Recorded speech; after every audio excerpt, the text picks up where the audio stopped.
"Am I going to die?" the kid asked me as he was being rolled into the operating theater.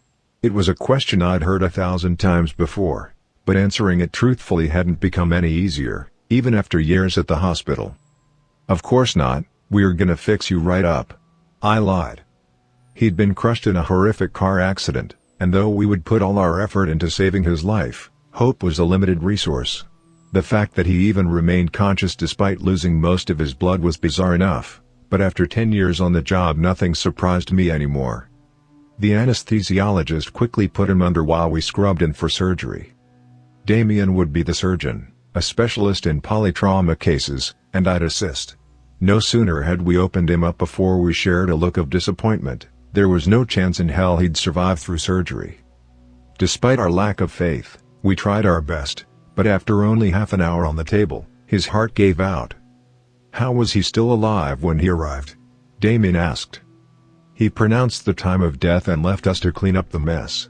I took the responsibility of cleaning the kid up for the morgue, a task I'd committed to countless times before. It wasn't something I personally enjoyed, but to me it was my final chance to pay respect to the dead." The kid couldn't have been more than 15, and as I'd hear he was just learning to drive. Unexperienced, and attempting his first drive on a slippery road, he managed to steer off into a ditch. His father died on impact, but he himself lived long enough to face surgery. As I put the needle to his open abdomen, his body twitched for a moment. I retracted the needle in surprise, wondering what had caused a post-mortem spasm. Then the boy suddenly gasped for air as his eyes shut open. He let out the most violent scream imaginable as he suddenly returned to life. "Help me!" he begged with a guttural voice as I stumbled back in panic and slipped onto the floor. I called for help and the rest of the team came running into the operating theater, each panicking as they witnessed the dead boy scream on the operating table. His spine was fractures, so though he yelled in agony, he could do nothing to move. The anesthesiologist quickly attempted to sedate him while we checked his vitals. Despite all evidence pointing to the contrary, his heart had not started beating again. He was supposed to be dead.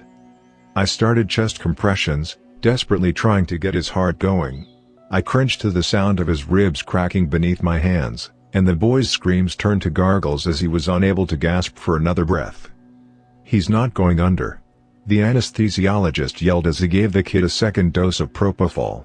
Of course, without a functioning heart, there'd be no way for the drug to flow through his veins, even as I tried my best to pump for him. After an hour of compressions, the chief of surgery had intervened, and ordered us to stop. At that point we caused more damage than we helped. "What's happening to me?"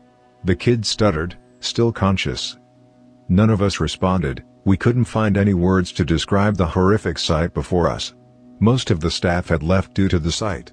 We'd faced many challenges in our career, but nothing quite like this. "What's your name?"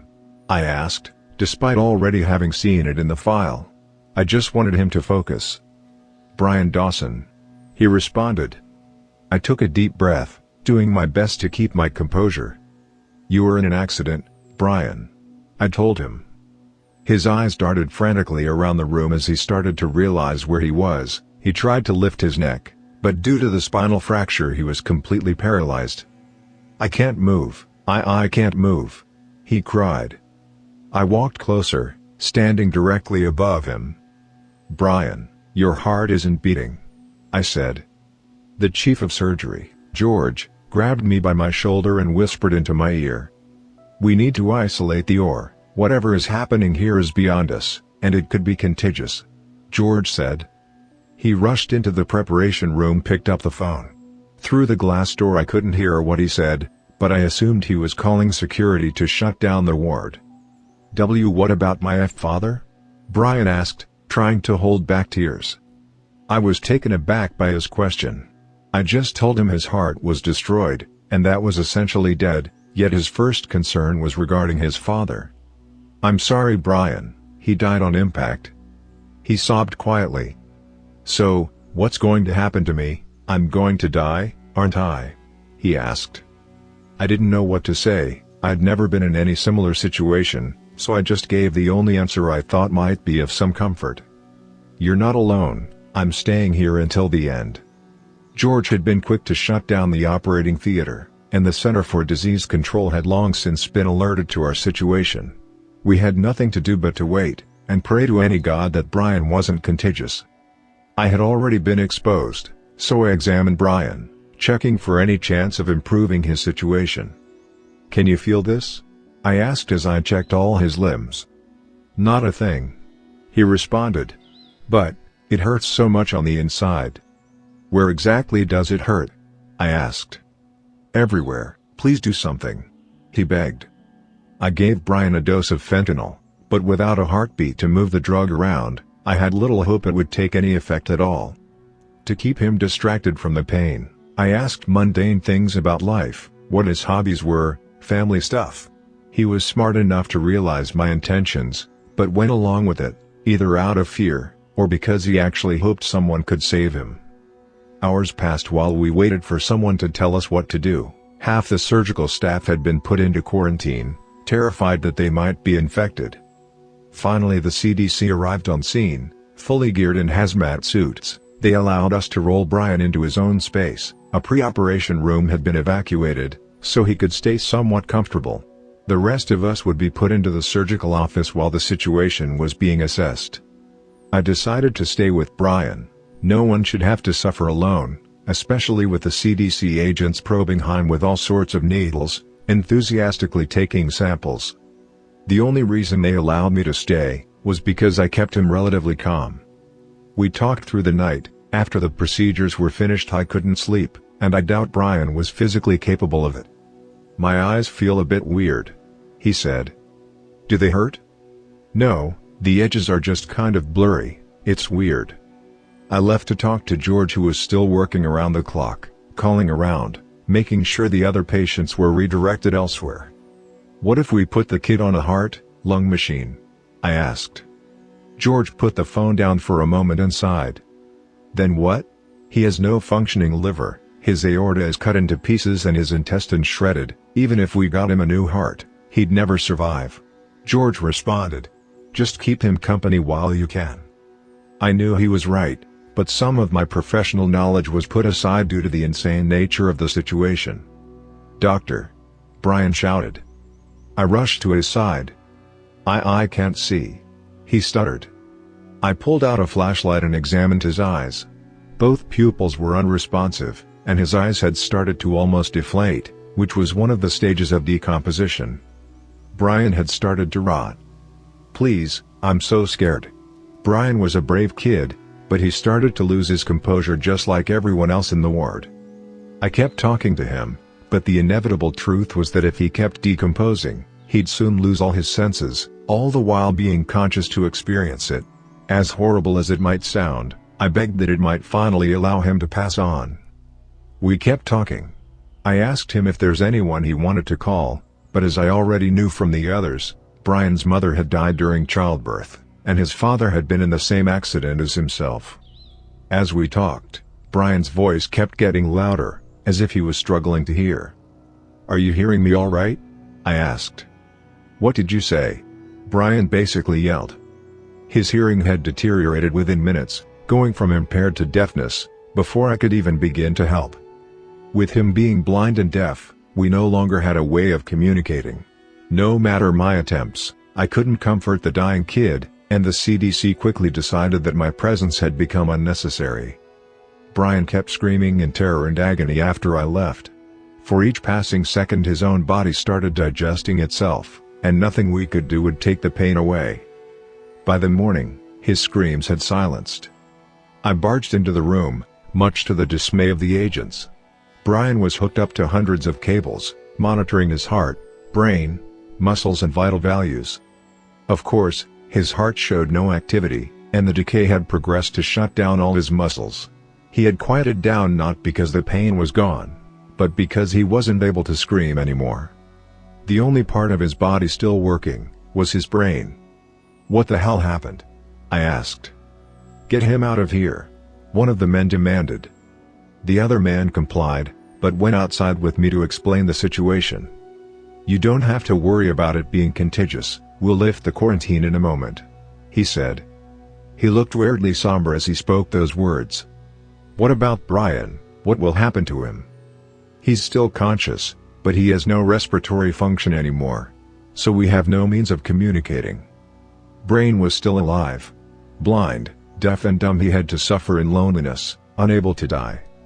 How long does he have to suffer, I asked. We'll know more when we move him to our specialized facility. The senior CDC agent demanded that his colleague kept quiet before they could tell me anything else. They left with Brian, covered him in an airtight capsule, so no one would see the horrors that had just occurred within our surgical ward. As soon as the quarantine was lifted, I headed home to write up my letter of resignation. I had a well-connected contact within the CDC, but upon trying to get more information, he claimed no such case had even been presented to them, that no one had ever been admitted to their facility under the name of Brian Dawson. About a month later, a lawyer, accompanied by a doctor, showed up at my door with a bunch of documents, all regarding doctor-patient confidentiality. The lawyer looked tired, worked down to the bone, as if he'd made many such trips before. He asked me to sign the documents, and to never speak of this again, saying I'd lose my medical license if I did. Not that it mattered to me, I'm done in that field for good. I was given an injection by the doctor. He told me that Brian's disease was not unfamiliar to them, and that it was extremely contagious, but only upon death. He explained that half the population is infected with a disease that keeps the brain conscious for hours, even days following death. Brian's case was special in the sense that he actually retained some motor function, and was able to speak to us. The injection given was not a cure, it'll only prevent me from spreading the disease, but once I die, I'll suffer a fate similar to Brian's. I just hope someone will stay with me when it happens.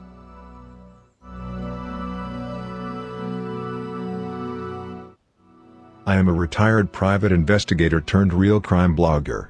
I have been receiving anonymous manuscripts in the mail detailing heinous acts of appalling psychopathy. For reasons concerning my work in this situation, I don't want to give you my true identity. You can refer to me as Mr. S. I started out in my early years as a detective. Not to toot my own horn, but I was highly effective at my job, and before too long I started taking much higher paying jobs as a freelance private investigator. Over the years, I have solved several high-profile cold murder cases. Unfortunately, in a work-related attack, I was seriously injured and retired from my job as a private investigator 5 years ago. Since then, I have started a well-known real crime blog and podcast. Recently, I started to receive anonymous handwritten manuscripts in the mail detailing heinous acts of dark psychopathy. No return address. On the outside of the first envelope there was the following note. As my glorious life nears its end, my only regret is that nobody knows my greatest works and accomplishments. Below is the first manuscript I received. This manuscript was titled, High School. Be warned, I believe that what you are about to read is the journal of a psychopath.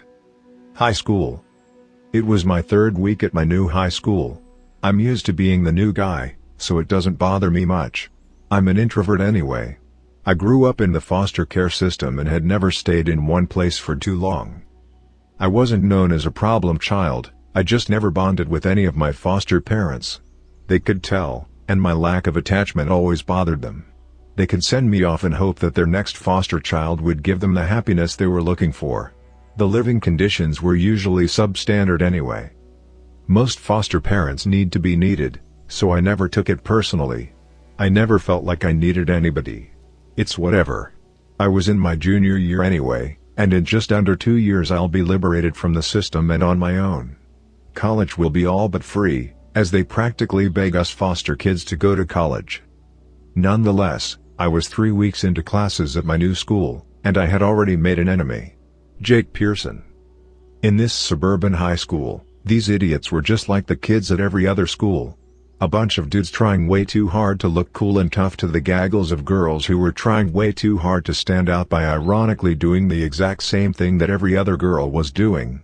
These hallways are filled with drama this, drama that, look at these $100 shoes daddy bought me. People are so drab. The day I arrived, I knew that Jake would be a problem. Jake was somehow the single most cliché high school jock I'd ever seen, including in the movies. He was tall, built, a ladies' man, and had rich parents. The most standout feature about Jake was his incessant need to act overly tough at all times. I was never sure if he was compensating for a tiny ego, or he just had a really large ego. Maybe the true answer was somewhere in both of those options. Either way, I hated this kid so bad that just the sound of his goddamn voice made me want to move to the next foster home. I was minding my own business one fateful morning when some pathetic nerd had the misfortune of lightly bumping into Jake. Commotion stirred as students all around the hallway gathered to laugh at Jake's beratement of the scrawny nerd. "Did you just push me, Tiny?" he said way too loud, garnering the attention of the other idiots. The terrified scrawny kid stammered garbled apologies. I'm sorry it was an acci." Before he could finish his stutters, Jake smacked the large stack of books and binders out of the kid's hands, scattering books and loose papers everywhere. Laughter erupted from the crowd of idiots. Has this kid ever heard of a backpack? I saw my opportunity. It was time to set things in motion. "I bet you get off by pushing little kids around, don't you?" I spouted out, with a laugh. Silence fell so immediately that it was comical. As Jake turned around, I could see the blood vein popping out of his temple. This kid had some anger problems. I don't think mommy ever told him no. "Who the hell do you think you're talking to, new kid?" "Some idiot," I responded without delay. Jake was really about to lose it now. He pushed me into the locker and put his face so close to my face that I could smell his spearmint gum and nauseating cologne. I had just insulted him in front of his peers. Jake's primal instincts dictated that he had to ensure everyone saw him as the alpha male. Sure, Jake was taller, bigger, and stronger than I, but what he didn't know is that when it comes to fighting, I'm a ragtag, scrappy kid with fast hands. Also, I knew how to take a hit. When I was 8, my foster home taught me how to be tough the hard way. Jake might be a brute, but I knew how to fight smart and dirty. I placed my left foot slightly behind his right heel and slammed my shoulder into his chest as I swiped his foot out from underneath him.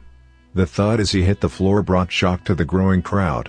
To purposefully add insult to injury, I chimed in with some commentary. "Looks like your dad isn't the only one who beats you anymore." The statement may or may not have been true, but either way, the goal was to get in his head. Fighting is as much mental as it is physical. He got up and came bumbling my way, putting all of his weight behind a haymaker that I could have seen coming from 2 blocks away. I ducked as his fist flew over my head and landed right in a locker. This was too easy. His back was now turned toward me, and his body twisted, providing a perfect angle to go on the offensive. I gave him a powerful knee to his side, aimed precisely to give a blow to the kidney. Body shots should always be aimed at major organs. That's what causes the most pain. I was rewarded with a grunt of pain as he dropped to a knee, doubled over his side. I could have stopped there, but I hated this kid and needed him to hate me. With a quick and easy, but powerful right hook, I delivered the final blow. His nose made a crunch under my fist, and I loved it. Satisfied, I picked up my backpack and carried on my way, leaving Jake laying on the ground with blood on his face, surrounded by a baffled audience.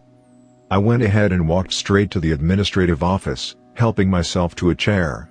The lady behind the desk had a nose that pointed upwards, displaying her nostrils to anyone and everyone. She reminded me of a pig. "Can I help you?" Mrs. Pig asked, with a high-pitched tone that stank of fake kindness. "The principal is going to want to see me soon," I told her, with my legs crossed and hands behind my head. "Oh, do you have an appointment?" she asked. I don't understand why this lady feels the need to speak with such a high pitch. It reminded me of nails on a chalkboard. "No, I stumbled across a bullying incident and long story short I broke someone's nose." The amusing look on her face was somewhere between confused and shocked. "I'll be right back," Mrs. Pig said slowly as she got out of her chair. She disappeared into the back hallway and came out a couple of minutes later, being trailed by a tall trim man wearing a worn gray suit that was almost as old-fashioned as his ridiculous bushy gray mustache. In remarkably good timing, the glorified hall monitor, who was officially called hallway security, came walking in holding the arm of Jake. To my pleasure, Jake was gingerly holding a large wad of blood-soaked paper towels over his nose. There were several drops on his beloved Letterman's jacket. "I hope it stains." Behind Jake and Mr. Hallway Monitor was the stuttering little kid who had nearly become Jake's chew toy that morning. I almost forgot about him. Stutters shot me a grateful look, but he still remained panicked and terrified. He reminded me of a wide-eyed chihuahua who had been beaten too many times. He was pathetic. The remaining process took several hours. First, the principal and Mr. Hall monitor interviewed me while Jake was working on getting his profusely bleeding nose under control. Afterward, they interviewed Stutters, who backed up my story. Lastly, they interviewed Jake, who naturally claimed that I sucker punched him. After that, I was forced to call my foster parent, Dean, and now he sat beside me as the principal explained my suspension. Dean wasn't having any of that though. Lucky for me, he's a lawyer. Not a big-time fancy corporate lawyer, he was a public defender for the city. Still, his skills would prove useful. His arrival marked the beginning of a long argument, in which Dean laid out the legality of self-defense and ranted about anti-bullying. The school administration refused to show any documentation concerning previous complaints concerning Jake's bullying, which likely meant that it did indeed exist and the school needed to cover up their inaction. After Dean threatened to file a lawsuit, and go public with it, the principal actually backed down. I was surprised. I've never had a foster parent go to bat for me. Maybe Dean could prove useful after all. Of course, he didn't really do it for me. Dean was nice enough, but I could see that he was only on board with the foster parent thing to appease his wife, Sarah. I'm assuming that they tried for years to have a child of their own, but for whatever medical reasons they were unable. Why or how they ended up with a teenage foster child was beyond me. Sarah was the single most generous foster parent I've ever had, but she had a pathetic need to be loved and needed. I don't share this need, but frankly, my current foster situation is pretty good, and I like this part of the town they live in. It's off toward the end of the suburban part of the city, and the woods were nearby. The woods provided me with plenty of quiet places to visit. For this reason, I would play into Sarah's needs for as long as necessary.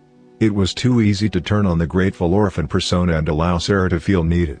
In return, I'll be provided with as cushy of a life as a foster kid can get. Dean and I were now alone in the parking lot. As he reached to open his car door, he stopped and looked at me.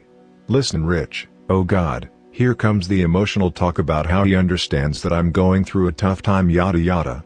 I just wanted to let you know that I'm impressed with what you did, standing up for a kid that was being bullied. So let's just not tell Sarah about this, okay?" "Sounds good, thanks, Dean." He looked like he was about to give me an awkward hug, but thankfully he settled with a slightly less awkward fist bump. Apparently, he was touched by my bold display of anti-bullying, saving Stutters from the big meanie. Honestly, my actions had nothing to do with defending that spineless shrimp. I don't give two shits about him. I did it because I hated Jake, and Stutters gave me a golden opportunity that I couldn't waste. The rest of the day was dismal and ordinary. Classes were easy for me. I didn't do most of my homework but managed B's and sometimes A's simply by getting good scores on the tests. My motivation depended on the class. Math was easy but boring. My reading teacher was a true moron who loved overanalyzing worthless poetry, but my psychology class was actually interesting and useful. At this point, I'd already read the entire psych textbook and continued research on my own. It was helping me to understand more about myself. I had been reading about personality disorders, and I saw a lot of myself in the section about psychopathy and antisocial behavior. At this point, I wondered if I myself was a psychopath. It didn't bother me one bit. It just made sense. Psychopathy is characterized by many things, including an inability to feel empathy. This is where I felt uncertain. There was one person, only one, who I've ever truly felt empathy for, Addie. Addie was once my foster sister, but we had been separated when I was 8. I'm not sure if I have the inability to feel empathy for another, or if I simply learned not to after losing Addie. As I was walking home, only a 25-minute walk, I turned down the back road right next to the woods. Houses were scarce on this road. Nice, quiet, and out of sight.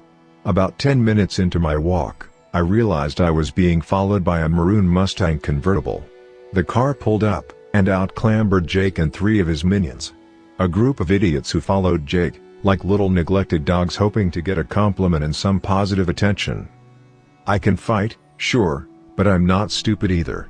I was outnumbered 4-1, so I turned and ran for the wood line. I'll admit, these kids were fast. I quickly realized that I wouldn't be able to outrun them for too long. So I said to hell with it, I'm more about fight than flight anyway. I ducked behind some thick brush and grabbed a hefty but manageable log. If I'm going to go down, I'll go down swinging. The footsteps were arriving quickly, so I swung my log right as victim number 1 came around the corner. The log connected so hard with his blocky head that it broke in half. Unfortunately, the log was useless now, but the damage had been done and victim number 1 hit the ground hard. I gave victim a hard front kick straight to the chest. He grunted as the air escaped his lungs and he landed on his back with his feet in the air. King Leonidas would be proud. I dodged the third guy, a fat but strong kid who only knew how to bull rush. That's when a hard rock connected with my temple. I was on the ground now, and I didn't recall the fall. I was getting kicked repeatedly. A blow to my gut knocked the wind out of me, but I grabbed his foot and pulled, putting all my weight into his knee. Whoever that knee belonged to shouted in pain. I probably just hyperextended his knee. The rock hit me again, this time in my nose. I was dazed now, but I could see Jake standing over me with a decent-sized stone. "Alright, let's stop this before it gets too out of hand," someone said. I think that was victim. "Shut the hell up, Brian," Jake snapped back. "I'm not done." Another 2 kicks hit me hard in the ribs. "Okay, seriously Jake, I think that's enough. Quit being a pussy." Another 2 kicks found their home in my stomach as I struggled to get air in my lungs. "Kick him, Brian," Jake ordered. "Come on man, he's already almost unconscious," objected Brian. I said kick him. Jake ordered again, looking threatening with the rock still in his hand. "I bet you like being his little bitch, don't you, Brian?" That sentence flew out my mouth before I could stop it. I always knew what to say if I wanted to hurt someone. That statement was the last push Brian needed, and his shoe connected hard with my head. My vision was now covered with black dots. Through my blurry vision, I saw Jake lean down. "You're messing with the wrong person, Rich. You'd best find yourself a new foster home before I make your life so miserable you'll want to kill yourself." Not that anybody would care. He stood up, gave me one last kick, and then ordered his brainless minions to go back to the car. I watched them leave, one kid heavily limping, victim number 1 just as dazed as I was. At least I did some damage. Despite the pain in my head and ribs, I laughed. Jake may have won the battle, but I knew that I would win the war. I knew I'd have the last laugh. Jake had no idea what I was capable of. My limits are beyond the sky. I always win. Sometime later I made it home. As I walked through the door trying to act natural, it was immediately apparent how haggard I must have looked. Sarah gasped and rushed in to guide me to the couch, demanding to know what happened. There was no way to hide this now, I might as well tell her the truth. Dean would understand. Sarah called Dean, who dutifully came straight home to support his distraught wife. Sarah was choking back tears and she explained to Dean how I had been jumped. She threatened to call the police and take me to the hospital, to which I objected. I did not need the police to get involved in my war with Jake. If the system finds out about this, they might make me move to a new home. I don't want to move again. I pled to Sarah, playing into her emotional state. "I think he's right, Sarah." Dean chimed in, "Those boys can feel like they're even now, so there is no need to take any unnecessary risks, you know how the system is." Dean had come in clutch again. This guy was proving himself more useful every moment. Sarah nodded in reluctant agreement. It was just too easy to get her to change her mind. "But you're not going to school tomorrow," she demanded. "You're going to stay home so I can take care of you and make sure you're okay." I reminded myself of how I need to play into Sarah's need to be needed, so I agreed. For good measure, I gently touched her hand and told her thanks. She allowed a tear to escape after that move. Something was wrong with Sarah, I could see it in her eyes. At some point, she's had a traumatic experience that hurt her deeply. I woke up late Friday morning, to Sarah bringing in fresh breakfast. Eggs, bacon, and pancakes. My ribs twinged with pain as I sat up, and my head pounded too. Sarah was on top of that too though, offering me 800 milligrams of ibuprofen to be downed with some orange juice and a cup of fresh coffee. This treatment was another display that I was not used to. Never had anybody brought me breakfast in bed. After assuring Sarah that the breakfast was wonderful, I told her I was going to rest.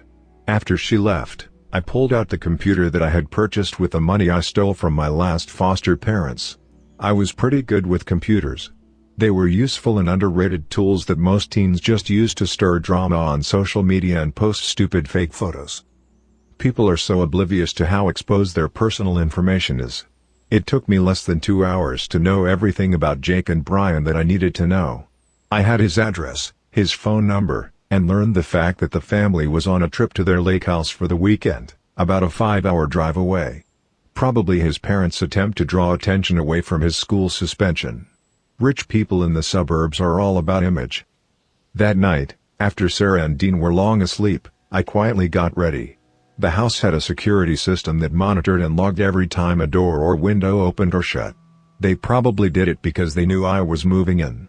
It wasn't a problem though. I easily detached the device without breaking the magnetic seal. Actually, it was perfect. The security system logs would provide me with a good alibi, should things go wrong. I exited the house through the window and stepped off on the pre-planned route that would mostly take me through the wooded area and out of sight. I enjoy the woods at night anyway, it's so quiet and peaceful. It took me about 30 minutes to arrive at my destination. Jake's house was huge and sat on a lot that must have been an acre or more. I searched through the property near the back door, expecting to find a spare key somewhere. They weren't dumb enough to keep the key under the doormat, but they didn't hide it very well either. The rock looked convincing at first sight, but when I looked at it up close I could tell that it was a fake. I carefully lifted the rock and found a little compartment underneath containing a key. Just like that, I had gained access to the house. Although the house was large and immaculate, it didn't take me long to find the room I was looking for. Jake had a life-sized football poster of himself on his door. His room was huge, the size of a small apartment. I carefully searched for anything that would be of use. On his shelf designated for keepsakes, I found an old but expensive-looking sheathed knife. The knife had someone's initials engraved in it, signaling that it might be a family heirloom of sorts. I picked it up with my gloved hands and pocketed it. Jake didn't seem too worried about his parents snooping through his stuff. His computer wasn't even password protected. Thanks to Jake's carelessness, I now had access to all of his personal information, including social media and his chat messages that were backed up to the cloud. This was the gold mine, where I would get all the information that I needed. I sat down and went to work. You can learn a lot about someone's life by going through their text messages and photos. I found out that Jake and his friends had a certain spot in the woods where they would meet up to drink alcohol and smoke weed. Thanks to the photos being geotagged, I now knew exactly where that spot was. Most importantly, I learned that Jake had pestered just about every girl in the school for nudes. If they rejected him, he then pressured and insulted the girls. When I came across his conversations with Brian, I found my lucky break. Jake has tested his luck with a girl Brian was dating. When she refused his requests, Jake called her a whore. After Brian had found out, he finally stood up for himself, and the messages showed that they had quite an argument. They were not currently on talking terms, and Jake made it clear that he would not speak to Brian, and would ruin his popularity. This was perfect. I now had a perfect plan. I saw that Jake and his family would be home Sunday afternoon. Brian's status showed currently active, so I sent him a message through Jake's social media, asking him to meet me at the spot Sunday night at midnight. After Brian replied with one letter, K, I deleted the messages so Jake would not see them on his end. On my way out, I stole a hoodie, some pants, and an extra pair of gym shoes. I made sure to grab stuff from the back of the shelves, to ensure their absence would not be noticed. I took one last look around to feel secure that I left no noticeable trace. After locking the door and carefully putting the key back where I had found it, I went back home the same way I came, undetected. Saturday and Sunday, I continued to allow Sarah to look after me. It made her feel good, and I needed her to think that I needed her, so I could continue living here. Finally, Sunday night arrived. I put on the clothes that I stole from Jake and headed on my way. I waited in the shadows for Brian to arrive, and about 12:05 a.m. I heard the footsteps approaching. What do you want, Jake? Brian started as he entered the small clearing. We have school tomorrow. Before he could finish, I hit him hard in the face with a rock, Jake's signature move. Brian fell to the ground, putting his hands on his face as if that would somehow dull the pain. I didn't care. I kicked him in his head and his gut over and over. I watched with pleasure as he rolled around in agony, betrayed, and incapacitated. "What the hell, Jake?" "Oh, I'm not Jake," I told him coldly. Brian squinted up at the sound of my voice, shocked. He stammered a few disconnected words, trying to catch his breath through the pain. I knelt beside him. "Wah wah, what do you want?" Brian finally managed to muster between heavy breaths. "Revenge." Looking Brian straight in the eye, I plunged Jake's knife straight into Brian's torso, stabbing right into the liver. I was rewarded with an agonizing groan from Brian. And to get rid of Jake. Another stab, this time off to the side, making sure I got his kidney. "It's really not about you." Another stab, and another moan. "You're just on the wrong side of this war, and a convenient means to an end." Drawing in the delectable thrill of the moment, I thrust the knife deeper, and listened to Brian's agonizing moans and shortening breath. I stared into his eyes, so I could see the look on his face as he realized he was about to die. "And you really, truly, shouldn't have kicked me." I gave him another hard stab. This one I placed just under his left pectoral. The blade slid right between his ribs, piercing his heart. I pulled out the knife as blood spotted out the wound like a fountain. I sat back to admire my handiwork. Brian's breath gurgled and rasped in the silent woods. I realized the attack looked way too clean, everything was too precise. I needed this to look like a stupid brute had lost his temper. I gave a dozen or so more wildly placed stab wounds, ranging in depth. That looked better. In less than a minute, the groans and breathing stopped. Jake lay there, or his body did at least, covered in blood. I dragged Brian's body and hid it in some thick brush, where I covered him in branches and leaves. I took my time, to make sure that it looked sloppy and hasty. I hid the knife about 100 feet away, knowing full well that the police would scour the area and find it. I took off the hoodie, sweatpants, and shoes, and deposited them in a park garbage bin that was just a yard off the wood line, about a half a mile away from the scene. I had worn long layers underneath Jake's clothes and made care to never touch his clothes with my skin. I even wore a swimming cap to make sure my hair didn't get anywhere. The only evidence left that could tie me to the crime was the pair of latex gloves that I had worn to avoid getting fingerprints on the knife or blood under my fingernails. I made it back home with the same stealth I had used the previous night. I quietly went into the bathroom, where I soaked the latex gloves in bleach, scrubbing until they were spotless. After flushing the toilet to make sure Dean and Sarah would believe I was just taking a bathroom break, I used a little more bleach to vigorously wash my hands, and then topped off the bottle with some water, so it wouldn't seem that any had been used. Finally, it was bedtime and I was exhausted. Murder is hard work. It seemed like only a couple of minutes later when my alarm went off. I hurried to the bathroom and took one more hard look to make sure the gloves and cleaning supplies were in their proper places. I then took a scorching hot shower, scrubbing every part of my body with vigor, just in case. I then relaxed and used the rest of the time to reflect on the kill. Sarah insisted on taking me to school, seeing as I had been jumped last week. In my reflection, I found it interesting that I felt enjoyment out of the kill this time. I didn't recall the same satisfaction from my first kill. Maybe that's because that was the day I lost Andy.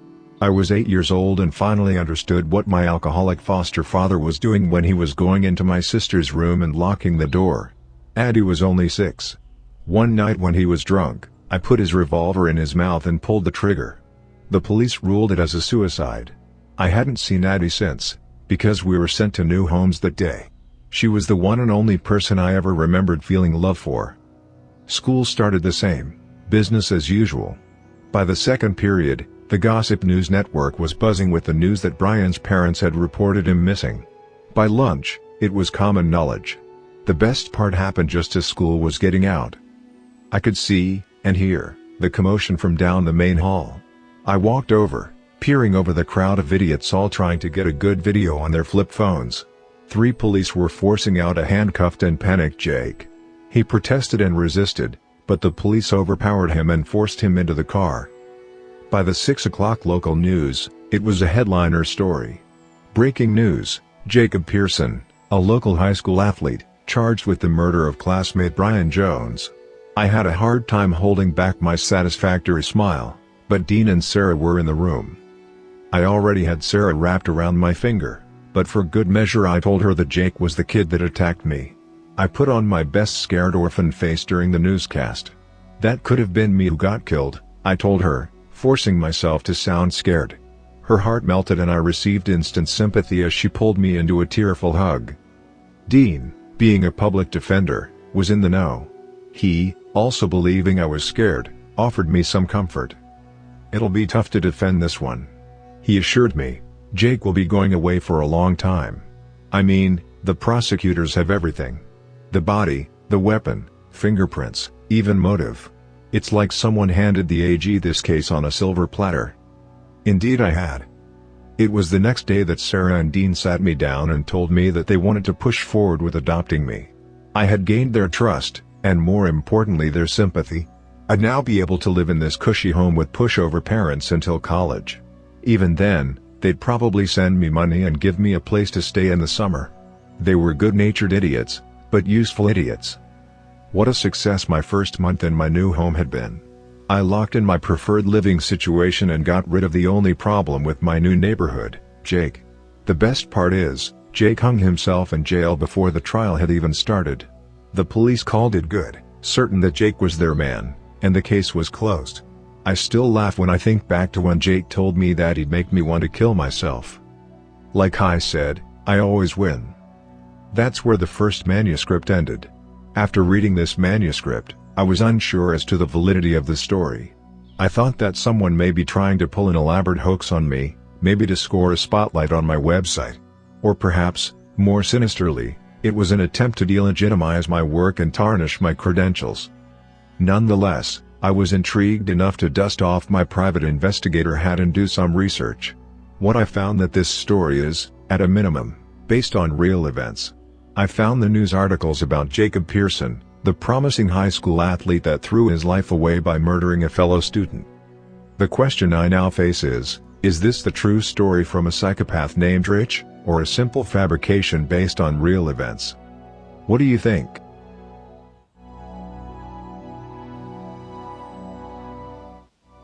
The first time I caught the night bus was pure chance. I'd heard the legends, of course, we all had. Urban legends are a big thing where I live. I suspect it's partly because I hail from an unremarkable and frankly dull provincial city that has little else going for it. Kids growing up around here don't have much to do, and so their imaginations tend to run wild, with escapism being all the rage. My friends and I were obsessed with urban legends during our formative years, gobbling up the tales whispered in the playgrounds and later posted by anonymous posters on online forums. We found the legends both frightening and exhilarating, bringing excitement to our otherwise boring lives. It would be fair to say that I was quite naive back then. Some of my friends were more cynical, but I truly believed them all. The Vanishing Hitchhiker of Spencer Street, the South Side Troll Man, and the White Lady of Croft Manor were a few of my favorites.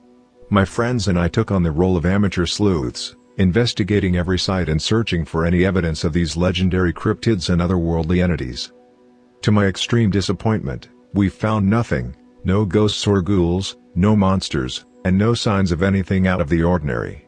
Eventually I too became cynical, concluding that all such legends were just childish nonsense, and I was wasting my time pursuing them.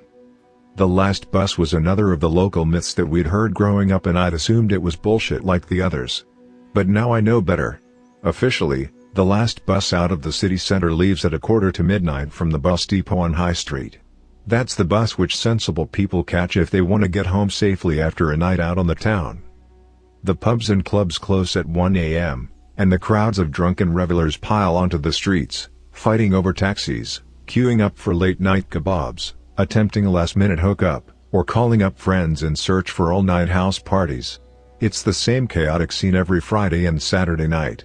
Usually there are a couple of punch-ups and a few people who'll injure themselves by falling over drunk on the pavement. It's all depressingly predictable.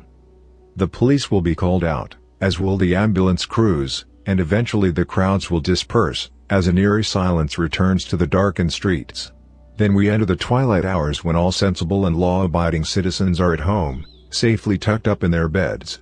After hours, the streets are left to the vulnerable, like the homeless with nowhere else to go, forced to seek shelter in shop door fronts, wrapping their cold bodies in old sleeping bags and praying that they make it through the night. And then there are the predators, the ones that your mother warned you about. The gangs of thugs who patrol the streets, their blood up as they search for a victim to violently attack. And the predatory men who lurk in the shadows, watching for vulnerable women who they can prey upon. On a Monday morning you'll read the stories in the local newspapers: the homeless man beaten to a pulp, the young girl sexually assaulted in a back alley. Police will open investigations and appeal for witnesses. Sometimes they'll catch the perpetrators, other times they won't. You'll have sympathy for the victims, but secretly feel relieved that it didn't happen to you or somebody you know. But in these cases the culprits are human monsters, made of flesh and bone, and not the otherworldly fiends I tried to chase. During my cynical years I believed these human predators were the worst thing out there, that they owned the twilight hours before the dawn. But I was wrong, and now I know the truth. There are far worse things that lurk in the shadows. The first occasion I caught the night bus came during a difficult time for me. I just turned 21 and had split up with my partner of 2 years. Looking back, I now see how the breakup was the best thing for both of us, but at the time I was devastated and so angry. My friends had taken me for a night out on the town in the hope it would cheer me up. A nice idea, but unfortunately it didn't work out that way. I drank way too much, starting on the beers and moving on to shots of hard liquor. We went to a club where I made several embarrassing and unsuccessful attempts to hook up. As if that wasn't bad enough, I then started a fight with my best friend, throwing a punch at him before I got thrown out of the club by the doorman and foolishly decided to walk the streets alone in a drunken stupor. Somehow, I managed to avoid getting beaten up or falling on my face and cracking my head open on the pavement. Instead, I managed to stagger to a bus shelter, not realizing in my inebriated state that the official bus service had finished for the night, and there wouldn't be another one due until morning. I remember laying down to rest on the bench and I must have passed out, because I woke up several hours later and saw the streets were empty. I was all alone, or so I thought. My heart almost jumped out of my chest when I saw the old bus driving down the street towards me, emitting black smoke from its exhaust pipe as it came, its noisy engine interrupting the previous quiet. The vehicle was partially illuminated by the streetlights, although I noted with some concern how the lamps flickered as the bus drove by them. The vehicle looked like a throwback from the 1960s, the kind of ancient tin can on wheels you'd expect to see at a classic car show. Unlike the modern vehicles we're used to, those that glide along the street quietly, this old rust bucket rattled along, noisily looking as if it could break down at any moment, but instead it kept coming, driving down the empty road and coming ever closer to my shelter. I noted how there were no emblems or motifs painted on the side of the bus and no destination name was shown above its front windscreen. The vehicle's exterior was painted all in black, and even the windows were tinted, meaning I could not see who, or what, was inside. I felt a cold chill run down my spine as I recalled the details I'd heard about the last bus legend, one of those I'd read and studied during my youth. The vehicle I was seeing before me matched the description of the coach in the stories, the phantom bus that appears on an abandoned street in the early hours, offering lifts to the weary and needy. I came close to panic in that moment, wondering whether I was dreaming or suffering from a paranoid delusion. I'd spent so much of my youth chasing these legends, searching for any evidence that could prove the existence of something outside of our own reality. But now that the truth was staring me in the face, a big part of me wanted to up sticks and run. But I didn't. I don't know whether I was frozen to the spot with fear, or if my curiosity got the better of me, but I held my ground and waited for the bus to come to me. I stood up on my shaking feet as the coach pulled in beside my shelter, and despite the amount of alcohol I'd consumed, I suddenly felt quite sober. It seemed to take forever for the vehicle to park up and for the creaking old door to swing open. When it did, I was confronted by a friendly middle-aged man wearing a neat blue uniform while he sat behind the wheel, driving his bus to an unspecified location. He smiled down at me, his eyes twinkling in an amicable and welcoming fashion. Then he opened his mouth and spoke in a soft, almost fatherly tone of voice, saying, "Good evening, my friend. Are you coming on board?"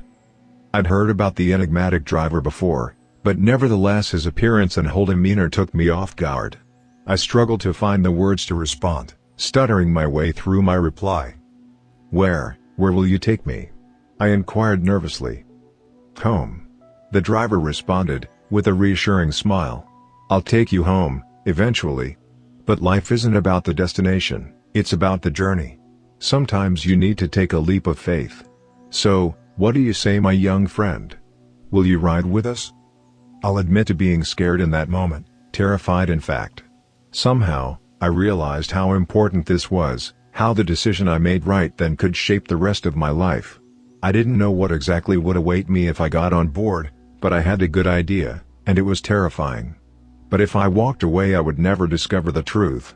And so, I took a deep breath, plucked up my courage, and stepped onto the bus, seeing the driver smile as the door shut firmly behind me. When I saw the bus driver up close, I sensed something sinister about him and instantly started regretting my decision, but by then it was too late. That was the first time I rode the night bus. Over the years, I've been on it 3 times in total, living to tell my tale on each occasion. Catching the phantom bus isn't as easy as you would imagine. There's no set of rules that you can follow, and no set time or location. I don't know whether it's sheer chance or if the bus itself chooses its passengers. I have however been able to piece together common threads, using both my own experiences and those of others who've made the journey. We have an online forum which we use to tell our stories and exchange information. It's an issue of safety as much as anything else. The night bus can be lethal if you don't keep your wits about you. Having accumulated this knowledge over the last number of years, I will now share it with you here. Once you step on board the bus, you'll see rows of hard back seats stretching back to the rear of the vehicle's interior. There's nothing unusual about this, at least not at first glance. You'll see other passengers too, but you mustn't engage with them at this point, and don't look them in the eye. Take a seat on an empty bench somewhere towards the front of the bus. It doesn't really matter where exactly. They will come to you in their own time. The journey itself can last for hours, or at least that's what it will seem like when you're on board. You can see out the windows from the inside and look upon the scenery, such as it is. Initially you will see familiar sights, city center streets, buildings, and businesses that you'll recognize. Nevertheless, you'll soon realize that something isn't quite right with the scene. The streets will be totally abandoned, with no traffic or pedestrians anywhere to be seen.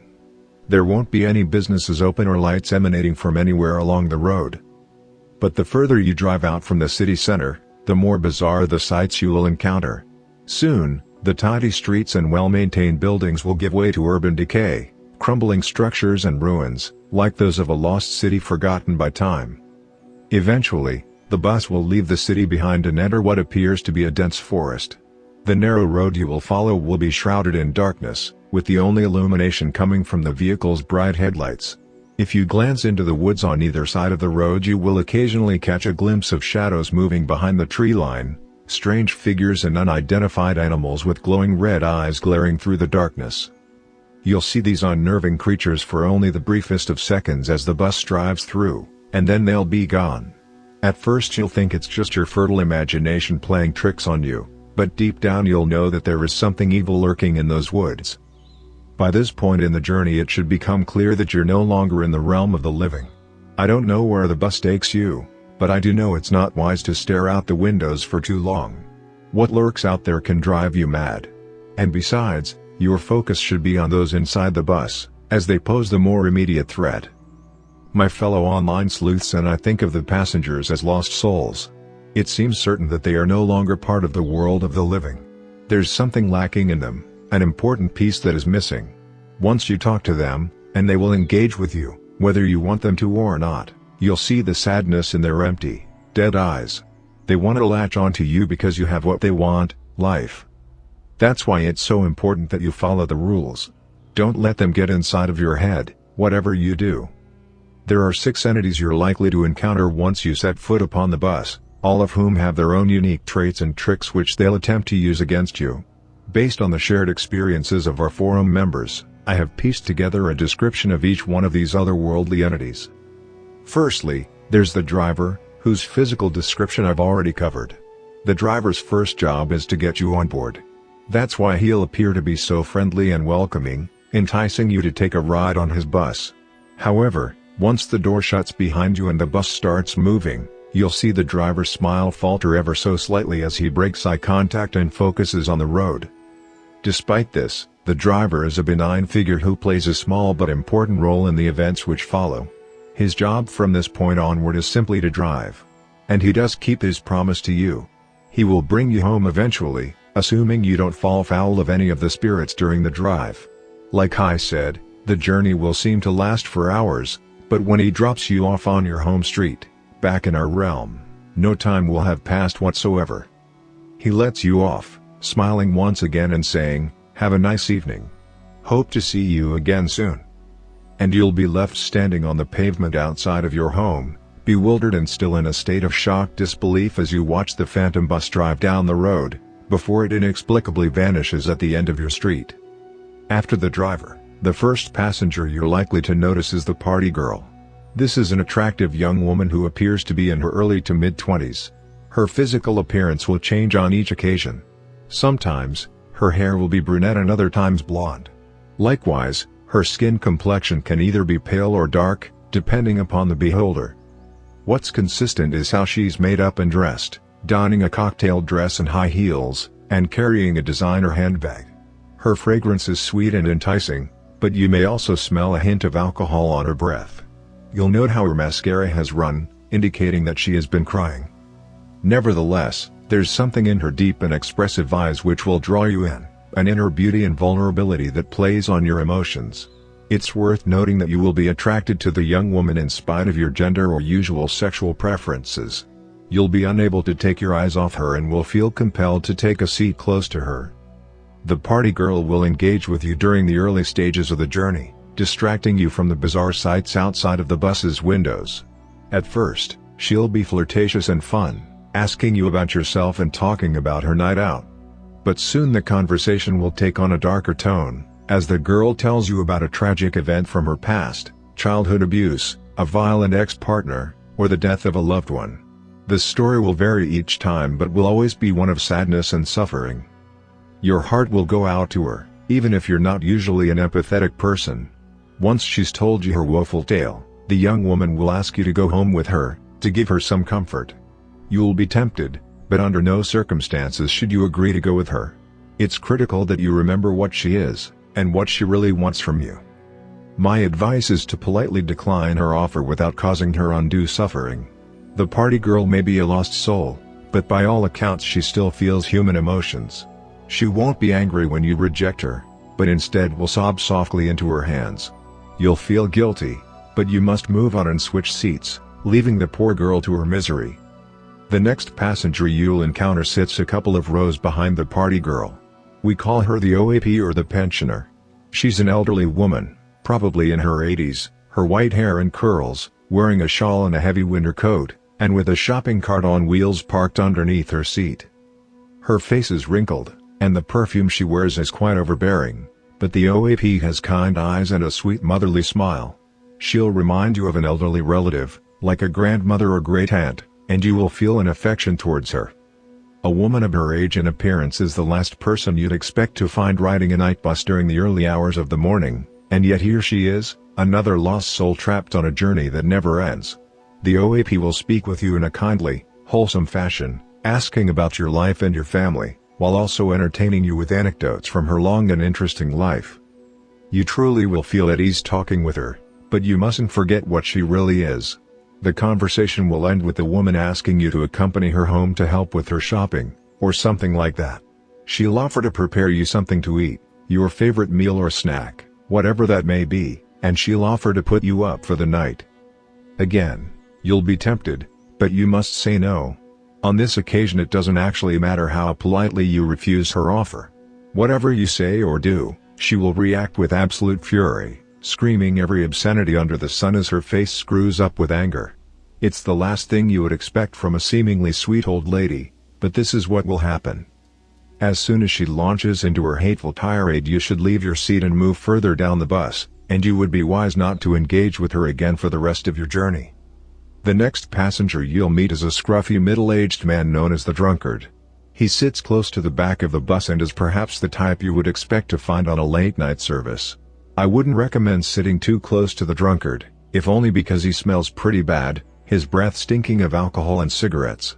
You'll note how his old clothes are soiled and torn, and his unkempt beard will be badly matted. You probably won't wish to engage with him, but the drunkard will begin a conversation with you regardless, and against your better judgment you'll get drawn in. The drunkard will turn out to be surprisingly intelligent and insightful, seeking to educate you on such matters as religion, philosophy, and scientific theory. He'll tell you a story in the form of a parable or fable, one with a dark twist to it. When I first met the drunk, he recounted to me the tale of the frog and the scorpion, one that demonstrates the cruel and destructive nature of life. Next, he'll remove a silver hip flask from his inside jacket pocket and offer you a drink. Regardless of your alcoholic preferences, you'll be tempted to take a sip. The drink will smell so sweet and inviting, but of course you must refuse him. After you turn down the drink, the drunkard will shoot you an angry look before shaking his head and saying, "You're a damn fool. A stupid little child. You have no idea what you're dealing with." This is your cue to move on. Now, you'll notice how the first three passengers are trying to draw you in, using whatever charms or supernatural powers they have at their disposal. Their ultimate goal is to trick you into leaving the bus. Needless to say, you must not do this, not if you want to make it home. Nobody knows what exactly happens to those who fall into one of their traps. We do know that several members of our forum have vanished without a trace over the years, and my city has a long history of unexplained disappearances. The fourth passenger is different from the rest, however. He is a young male who sits on the back row whilst listening to headphones linked up to an 80s-style Walkman. We call him Headphones Guy, and it seems all he does is listen to music, his eyes closed as he taps his foot to the beat. The Headphones Guy will not attempt to engage with you or even acknowledge your presence. That's not to say he isn't dangerous, however. There was a member of our group who had a run-in with the guy. To be fair, it wasn't unprovoked. Feeling bold, my friend got right up in the passenger's face, waving his hands and clicking his fingers in an attempt to gain the spirit's attention. When this failed, he foolishly grabbed the guy's headphones, physically pulling them off his head. Predictably, Headphones Guy didn't react well to this violation. In an instant, he jumped up from his chair, lashing out with his fist and knocking his assailant down with one punch. My friend remembers a sharp, intense pain in the back of his head before he blacked out. The next thing he remembers is waking up in his own bed the next morning with a broken nose and a nasty gash on the back of his head. He also found a note in his jeans pocket, crudely written on the back of an old bus ticket in what looked like dried blood. And it read, "Do that again, and I'll rip your fucking head off."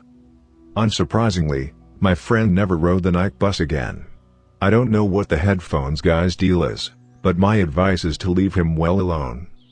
So, at this point you're probably wondering why one would wish to catch the night bus at all, given how you'll be transported to a terrifying alternative reality and encounter otherworldly spirits who wish to trap you there.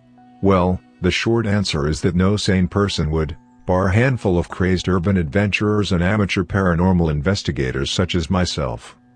Most of those who've boarded the Phantom coach have done so by accident, not realizing what they were getting themselves into until it was too late.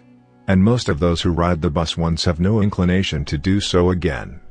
But those of us who do seek out the Phantom coach for a second, third, or, in my case, fourth occasion, well, we have our reasons. One reason above all others, in fact: we want to see the Harbinger and ask him our one permitted question. I'll regret my first ride on the bus for the rest of my days. Although I was drunk, I had enough wits about me to see off the various tricks used by the ghouls, but I wasn't prepared for him. The Harbinger is the only passenger who isn't already riding on the bus when you first get on. He comes later, after you've negotiated your way through the ghostly entities and you think the worst is behind you. The first thing you'll notice is the burning cross mounted on top of darkened hillside, overlooking the road on the left-hand side. I remember the first time I saw that foreboding symbol and the immense fear I felt, as I knew something bad was coming. A moment after I spotted the cross, I was shocked to see the bus was slowing down, pulling over to the side of the road and parking up in a lay-by. Next, the driver operated the swing door at the front of the bus, opening it to whatever lay on the other side. The terror almost overwhelmed me as I thought of the horrors that lurked within the Shadowlands, of the creatures and demons hiding in the haunted woods and hillsides. I recall looking to the other passengers, somehow hoping these devious spirits would offer me some protection from whatever was coming, but instead their heads were down, as they all maintained a solemn silence. Realizing I was on my own, I glanced out the window to witness a sight which chilled me to my very bones. There was a small, covered shelter by the roadside, almost covered by overgrown vegetation and only just visible in the dim light. And, within this seemingly abandoned bus shelter stood a tall, hooded figure, a sinister individual with his face covered and his considerable frame hidden underneath a long and dark robe. The mystery man remained still and silent, although I soon spotted the animal by his side, a large black dog that snarled aggressively through a snout filled with razor-sharp teeth, as it glared at me with hungry and predatory eyes, only a thin glass pane separating me from him. I imagined the hound breaking loose, ascending the steps and charging down the aisle, before burying its razor-sharp fangs into my soft flesh. Thankfully, the dog's master retained control of his beast, although I was far from out of danger. I also noticed how hot and stifling it suddenly became, as an almost unbearable wave of heat hit me. Meanwhile, the bus remained parked for what seemed like an eternity, its door ajar as the driver waited to see whether his passenger would get on. Now, I've since learned that the hooded figure we call the Harbinger will do one of two things at this point. Either he will remain rooted to the spot until eventually the driver will say something like, "Well, not tonight then," before he closes the door and drives on. From what I've been able to gather from both my own experiences and those of my contemporaries, this is what happens most of the time. 2 times out of 3, the Harbinger won't step out from the bus shelter and that will be the end of it. But sometimes he will step forward, marching through the mud in his heavy boots while dragging his hellhound along on a leash, and he'll come on board the bus, prompting the driver to say, "Good evening, sir. I trust you'll have a pleasant journey." The Harbinger will not answer, instead gliding down the aisle with his faithful mutt following behind him. He'll take a seat near the front of the bus, pulling down his hood to reveal what lies underneath. To this day, I can't fully explain what I saw in that terrifying moment. It seemed like there was only a dark void where his face should be, with 2 burning orbs instead of eyes. He had no mouth that I could see, and so by rights he shouldn't have been able to speak. And yet he did, calling out to me in a booming, godlike voice which echoed through the hollow interior of the bus. "Come to me, mortal child," he ordered, "come sit with me, so we may speak." As you can imagine, I was utterly terrified in this moment, so much so that I thought I might pass out. But, for reasons I can't explain, I obeyed the Harbinger's orders, feeling like I physically could not resist him, and as if my legs were no longer under my control. I remember looking to the other passengers as I walked down the aisle, hoping that one of them could help me. But each of the 4 kept their heads down as they muttered in unison, reciting a prayer in a language I could not understand.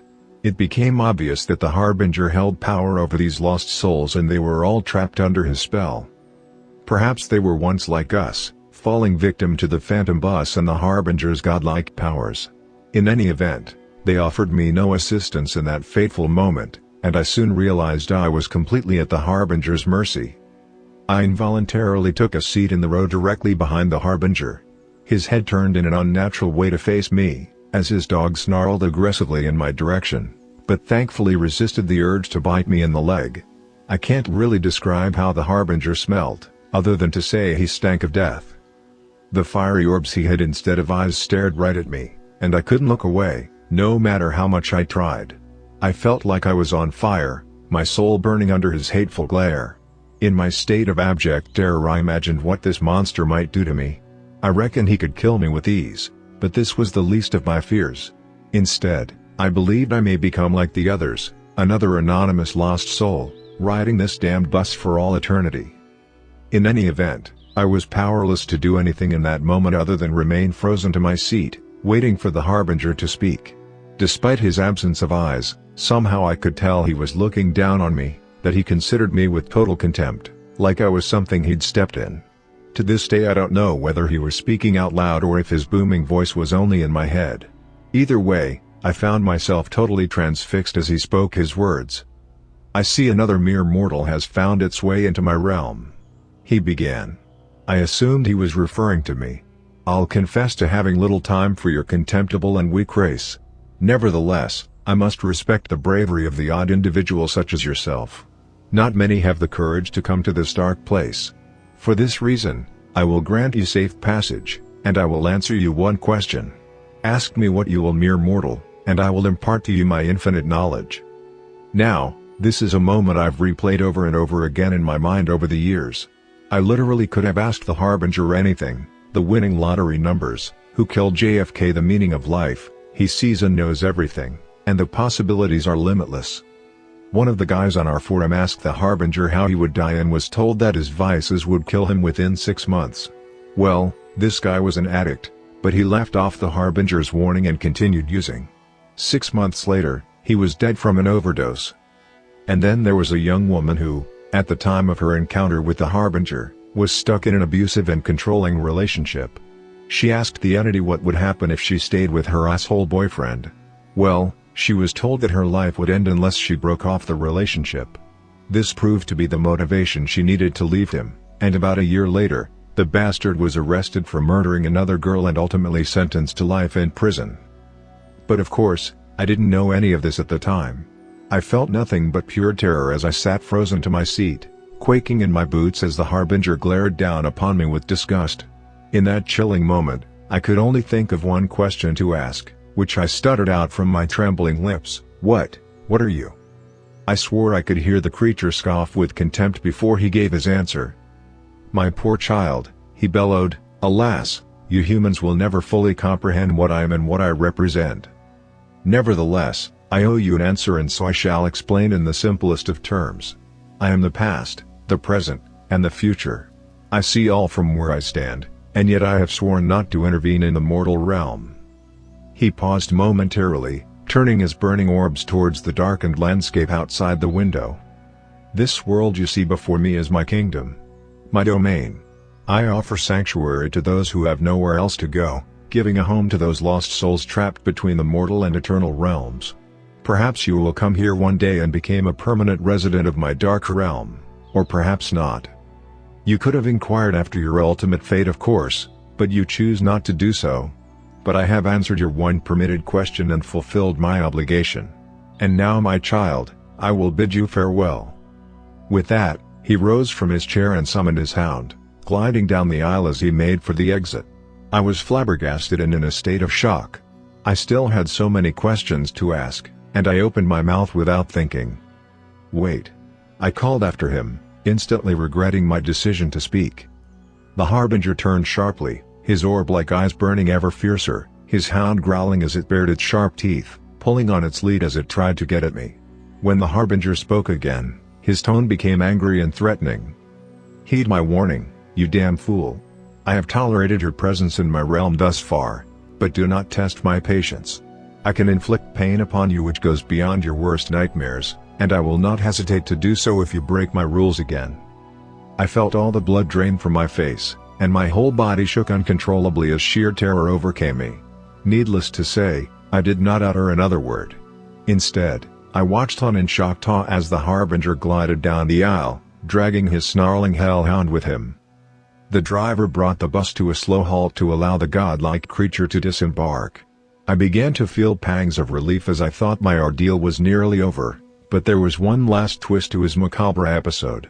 As the Harbinger stepped off the coach, my fellow passengers suddenly shot up from their seats, all simultaneously turning in my direction. To my horror, I saw how their eyes had turned jet black, and their mouths were opened wide, revealing gaping black holes. It seemed like they were all trying to scream, and yet no sound was emitted.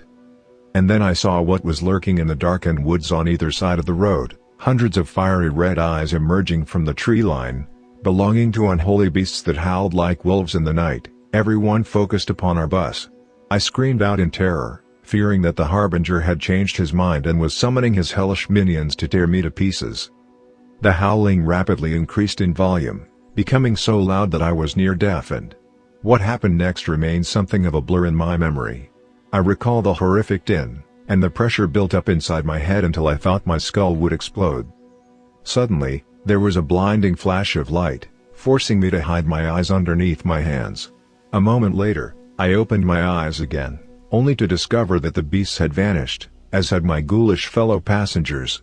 I was on my own inside the bus, just me and the driver, as we continued down that lonely stretch of road. I have very little recollection of the rest of that journey. I don't think it was much longer before we left the dark realm and returned to the city streets I knew and recognized. When we arrived on my home street, I could not believe it. thinking this was another trick. I sat still in my seat for some time until eventually I needed to be prompted by the driver, who called out to me, saying, "You're stopped, my friend. Come on now please. I can't wait here all night." With some trepidation, I walked down the aisle and stepped off the bus, feeling the cool fresh air against my skin as I returned to the realm of the living. I recall the driver wishing me good night and saying he would see me again, before he drove away. So, that's my story, but it's not quite the end of it. You may well ask why I didn't abandon my obsession with the phantom bus after my terrifying encounter. Well, for a long time I did, but in the end my curiosity got the better of me. I don't like the uncertainty of life, of not knowing what lays before me. I used to think that's just the way it is, but now I know better. The Harbinger is out there, and he can provide the answers I need. I won't waste my opportunity a second time. For years I have chased the bus, and I've caught it a further 2 times. On both occasions, I boarded and avoided the traps set by the ghoulish passengers. And both times, I waited for the Harbinger to board, but he would not move from his shelter, and so my hopes were frustrated. It's been extremely disheartening, but I will not give up. Tonight, I will seek out the bus once again, and I'll keep doing so until the Harbinger answers my call. I know the risks. One night, I may board the phantom coach and never make it home. But nevertheless, I need to do this. I must know the truth, no matter what the cost.